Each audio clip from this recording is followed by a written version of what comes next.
Hola a todos, les habla el detective duelista y a petición de los miembros del canal, este mes decidieron que iniciara con la saga de Analizando Endings. Si quieren saber qué implica ser miembros de un canal, pueden informarse en el video de la descripción o tocando el botón unirse, que desplegará el mismo video, y luego deciden si quieren o no ser miembros. Bien, antes de comenzar con la saga de videos, cabe aclarar que tengo un método diferente para calificar lo que es un buen ending a lo que hacía con los openings, ya que para mí su función es generar cierto cierre y deseo de seguir viendo el anime. También es cierto que a diferencia de los openings, a veces salto los endings, pero aún así les daré una opinión y análisis a todos ellos. Otra cosa, antes de iniciar, como sabrán, tanto los openings como los endings tienen las escenas de los capítulos en los que se encuentran, pero en los openings estos aparecen antes de que inicie la canción y en los endings se encuentran en medio, por lo que claramente no contaré esta parte,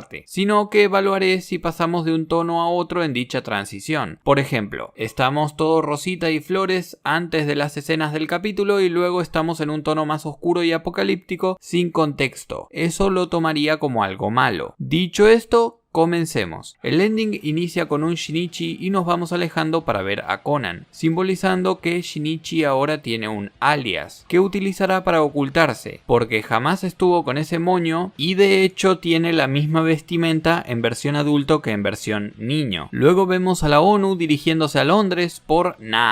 es broma. No hay un intento romántico, pero sí vemos que Ran y Conan están tomando el té con el Big Ben de fondo, haciendo clara referencia al hogar del ídolo de Shinichi, Sherlock Holmes. Luego vemos una escena de Conan buscando pistas en el suelo y esta escena creo que depende de la versión mostrada en cada país, puede estar o no, o quizás es algo que modificaron en una versión posterior del ending. Al parecer Conan estaba siguiendo sus propias pistas porque los pasos que da se corresponden con las pisadas, aunque lo vimos casi al detenerse. Con una transición pasamos a las escenas del capítulo y luego Conan aparece en lo que parece ser una flecha que apunta. Supongo que será como una brújula o esos adornos para el techo que avisan del viento y tal. Detrás de él vemos una mansión. Se nos hace un acercamiento a Genta, Mitsujiko y Ayumi, y también alejándose la cámara vemos a Conan con el traje de Sherlock Holmes, demostrando que ellos serán un grupo en la serie dedicada a resolver crímenes. Vemos a Shinichi y Conan voltearse imitando los movimientos del otro y todo esto ocurría en el cabello de Ran. Creo que haciendo referencia a que para Ran son muy parecidos, es decir, simbolizando su mente. Nos vamos deslizando hasta ver a Ran sonriendo y finalizando con Conan sacándose los anteojos y sonriendo a la cámara demostrando que él es Shinichi. Para hacer el primer opening es muy bueno, ya que establece a los personajes de una forma muy clara, que Shinichi será Conan, su cercanía con Ran, lo persistente que es en buscar pistas, cómo en ciertas ocasiones confiará en sus amigos y cómo es que Ran piensa en él. Me pareció curioso que no saliera Kogoro, pero quizás se debe a que pensaron que era un personaje torpe, o quizás que no iba a tener la suficiente relevancia, al menos en los primeros capítulos. Le daré, al igual que el opening 1, un 635 si no estoy mal. Dicho esto, déjenme sus opiniones en los comentarios. Si les gustó el video se aprecia un like y si les gusta mi contenido pueden suscribirse. Como se podrán haber dado cuenta, estoy empezando a subtitular mis videos en inglés para poder llegar a más audiencia. Recuerden que también estamos intentando que alguna empresa quiera traer la película La Bala Escarlata a cines latinoamericanos. Si quieren apoyar la campaña, solo deben darle un retweet a esta publicación que pueden encontrar en mi Twitter que dejaré en la descripción. Muchas gracias a los miembros del canal por su apoyo y espero que hayan disfrutado su elección. Hasta la próxima y gracias por ver.